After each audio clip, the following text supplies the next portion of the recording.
Human Today. Saya Nur Syafina akan memandu jalannya diskusi seru kita hari ini. Nah, sebelum itu, topik yang akan kita bahas adalah topik yang krusial tapi sering diabaikan loh. Topiknya yaitu etika dan hukum perusahaan. Sebagai calon pemimpin bisnis, dua hal ini sangat penting untuk kita ketahui karena ini bisa menentukan kesuksesan ataupun kegagalan suatu perusahaan. Nah, untuk bahas tuntas, saya ditemani 6 narasumber keren kita hari ini. Yuk disimak! Sebelum itu, mari kita perkenalkan masing-masing narasumber keren kita hari ini. Silakan teman-teman. Halo semua. Hai. Sebelum kita bahas topik seru kita hari ini, saya persilakan kepada narasumber keren kita hari ini untuk perkenalan diri. Dipersilakan. Hai guys, saya Muhammad Renas Nawi. Hai guys, saya Monita. Hai, saya Tika Marga. Hai, saya Clara Rahmadani. Hai, saya Zafira. Hai, saya Muhammad. Nah, sebelum kita mulai, saya mau tanya, apa sih yang lebih ditakutin?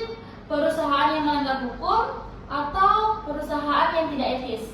Simpan dulu jawabannya, kita kupas sama-sama. Sebelum itu, saya mau tanya ke narasumber pertama kita, Kak Rehan. Bisakah dijelaskan apa itu konsep dasar etika dan hukum perusahaan? Ya, terima kasih. Secara singkat, etika perusahaan adalah standar moral tak tertulis seperti kejujuran atau fairness ke karyawan, sedangkan hukum perusahaan adalah aturan tertulis seperti Undang-Undang Perseroan Terbatas atau Undang-Undang Perlindungan Data.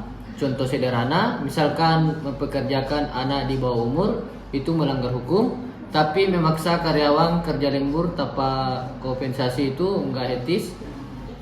Meski legal di beberapa negara. Wah, ternyata masih banyak yang abu-abu ya guys. Jadi, meski perusahaan itu legal, tapi belum tentu etis. Nah, untuk Kak Mariska, bagaimana dampaknya menurut Anda? Oke, baik, terima kasih. Menurut saya ada satu contoh terkenalnya, yaitu Nestle. Nestle ini dituduh eksploitasi air bersih di Afrika. Secara hukum mereka mendapatkan izin, tetapi secara etika mereka dianggap mencuri sumber daya masyarakat. Akibatnya yaitu boikot global dan merugikan reputasi miliar dolar. Wah, ngerinya. Tapi kan Nestle sampai sekarang masih ada.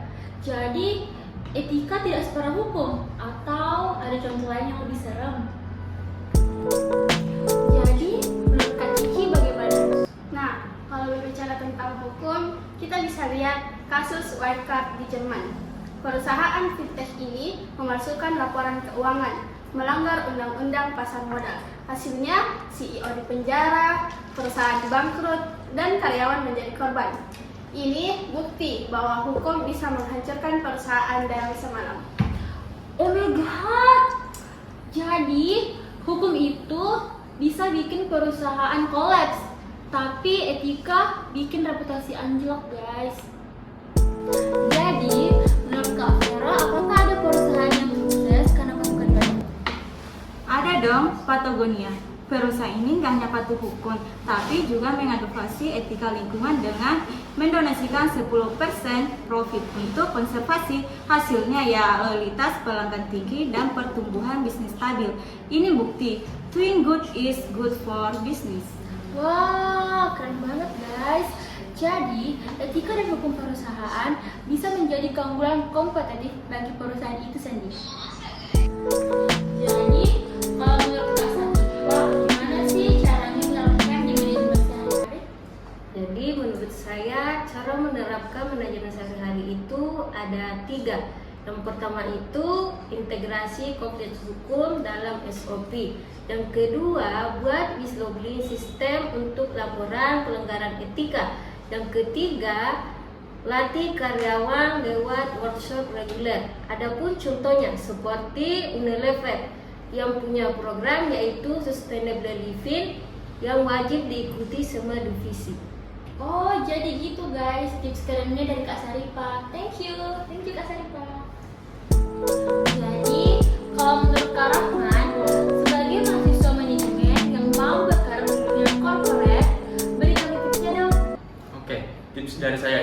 Yang pertama itu ikuti perkembangan undang-undang seperti Undang-Undang Perlindungan Data Pribadi. Terus yang kedua itu analisis studi kasus seperti gagalnya governance di WeWork. Terus yang ketiga diskusikan dilema etika di kelas. Misalnya bagaimana jika atasan menyuruh memanipulasi data. Mungkin itu saja tips dari saya. Wah, bagus banget ya tips dari Kak Rahman ini guys. Terima kasih Kak Rahman atas tipsnya. Jadi, kesimpulan dari diskusi seru kita hari ini adalah hukum dan etika seperti dua sisi mata uang yang tidak dapat dipisahkan. Begitupun juga bagi perusahaan. Perusahaan